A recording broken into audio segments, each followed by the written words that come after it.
এই ব্যক্তি একমাত্র ব্যক্তি যিনি আপনাকে ছাড়া জান্নাতে যাবেন না, যিনি জান্নাতে না গেলে জান্নাতের দরজা খোলা হবে না, যিনি পুল সিরাতের মতো জায়গাতেও ইয়া নাফসি বলবেন না, বলবেন ইয়া উম্মতি ইয়া উম্মতি।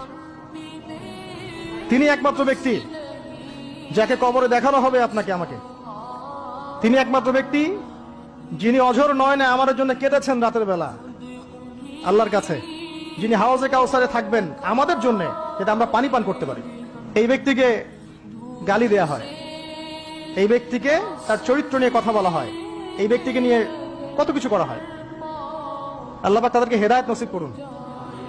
অথচ এই ব্যক্তি মুহাম্মদ সাল্লাল্লাহু আলাইহি ওয়াসাল্লাম বলেছেন, কাশ আমি যদি আমার ভাইদেরকে দেখতে পেতাম।